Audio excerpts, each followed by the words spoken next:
This is a CBS News Detroit update. Good morning, I'm Chris Ledeen. Here's a look at your top headlines on this Friday, July 12th.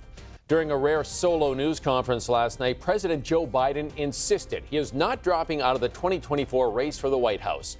The president faced tough questions for an hour as he tried to quash concerns over his age and fitness for office. He did make a few missteps, including referring to Ukraine's president as Russian President Vladimir Putin and mixing up Kamala Harris with Donald Trump. President Putin is going to beat President Putin.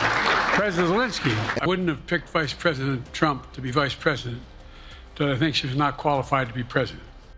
Biden will be in Detroit this afternoon for a campaign stop. It's his fourth trip to Michigan this year.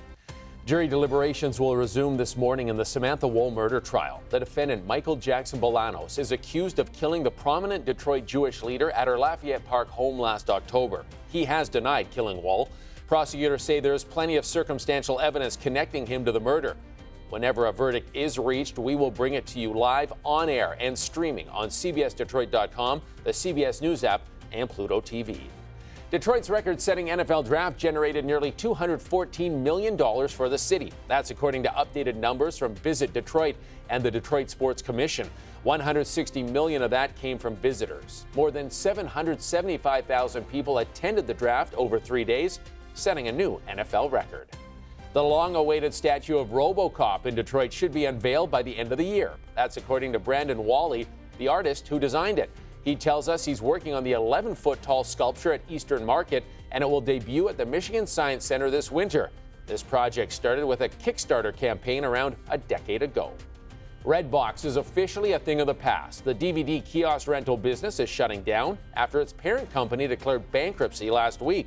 The company reportedly failed to pay its employees and vendors for at least 4 weeks before filing for bankruptcy.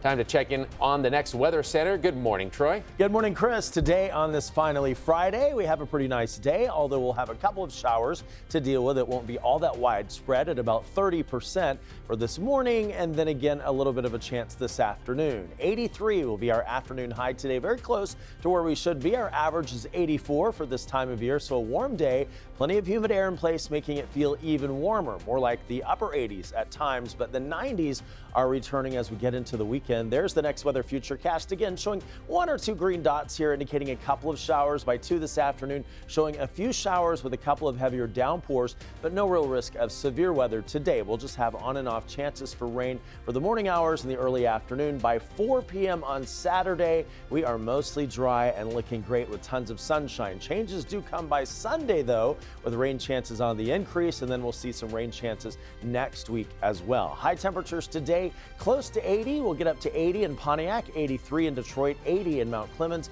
81 in Ann Arbor, and 80 in Lapeer. The next 7 days shape up like this. Tomorrow all the way up to 88, feeling well into the 90s with a lot of sunshine mixed in with a few clouds. Then 90 for the high on Sunday with rain chances returning to 40%. Rain chances on Monday at 40% with a high of 90, and we stay close to 90 into Tuesday. Then behind that front, a little bit of a cool down, highs in the upper 70s for Wednesday and for Thursday. So today, not a washout. Tomorrow, a beautiful day. But next week, Chris, we're definitely dealing with heat and rain. Back to you. Sounds good. Thanks for that, Troy. That's a look at your headlines. We'll be back later covering stories that matter to you on air and streaming on the CBS News app and Pluto TV.